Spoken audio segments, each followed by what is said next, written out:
Okay, here's the 125 grain truncated cone bullet here that we use as a core. Here's the core seated into the case, which is now the jacket. And here's that jacket and core finished and formed into a jacketed hollow point.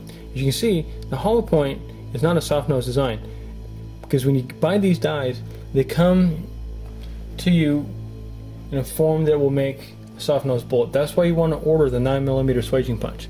This allows the swaging punch to go into the case itself and recess the core.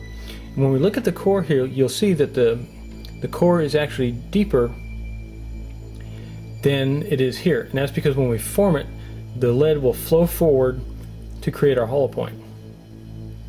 And when we measure it, we want to measure just above the rim of the case to between here and here in order to get our measurement. And I measured these, and they measure exactly 400 inch, which is perfect. The aluminum cases are great. They're light, they're plentiful, nobody reloads them, so we can go ahead and pick all those up at the range. Remember, do not use the steel cases from Wolf. They will not expand out to make a 400 inch bullet. They will stay at their nominal diameter, which I believe is about 383, right around there, 375. Now the 9mm Makarov bullet is really nice because it's a little shorter by about 1mm, and this will make a nice little jacketed hollow point that's slightly lighter. Okay, our encapsulated hollow point. The encapsulated hollow point is pretty straightforward. You just need one extra piece of equipment or component, and that's the 35 caliber gas check. So what you do is you first seat your core, then you'll seat your gas check on top of it right here. You want to make sure that the cup is pointed down into the case, otherwise it'll sometimes stick to the swaging punch itself. Then when we form the point on it and add the hollow point to it, the lead controls the swaging of the actual gas check so it won't tear open, and what you get is this guy right here, which is a fully encapsulated jacketed hollow point. Now the advantage of these bullets are great. One, in your Glocks and your other polygonal rifle barrels, you won't have any problems with leading. And when you buy a reloading setup, this is a great way of adding to a complete package. The complete package is your ability to load either 40 caliber or 10mm.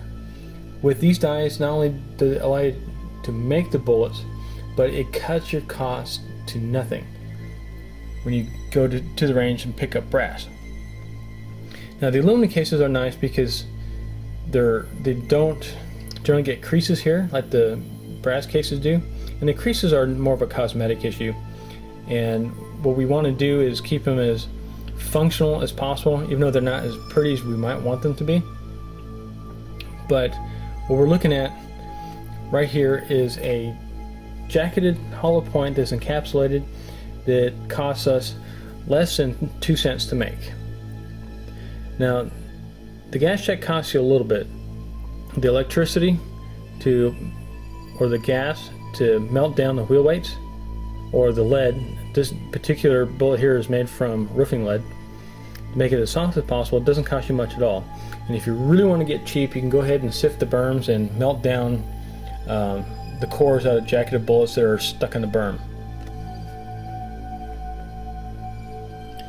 Okay, on the far left we have a deburring tool, and this can come in handy if you want to modify your hollow points a little bit. Here I use my deburring tool to bevel out the lead hollow point, to make the hollow point just a little bit wider and make it closer to the what would look like a factory made hollow point. And here's the encapsulated bullet load in the 10mm.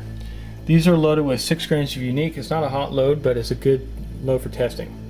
I want to show you something about these bullets that may also interest you.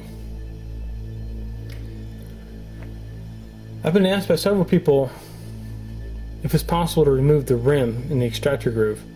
And personally, I think it's more of an advantage to have it on here than it is to remove it. One, it's quite a pain to get off of there. And two, if you look at it, it's like a piston.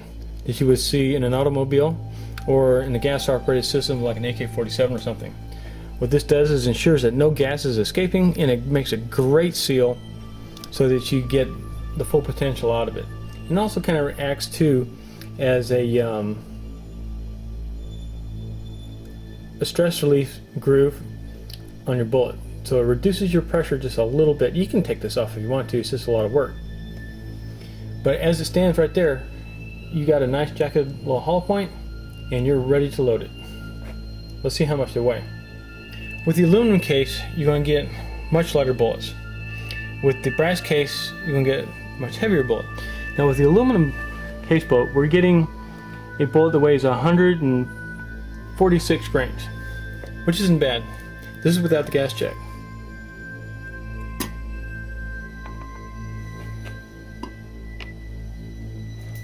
Here's one with the gas check. It's going to weigh a little bit more.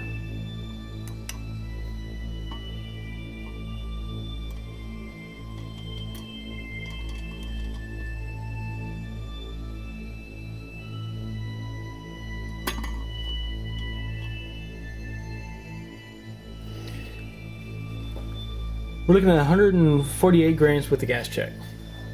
So it's about 2 grains heavier. Now the brass case bullets generally weigh between 183 and 187. So the aluminum makes them lighter without having to change the dimensions of the length of the bullet. And we have ourselves some bullets ready to load.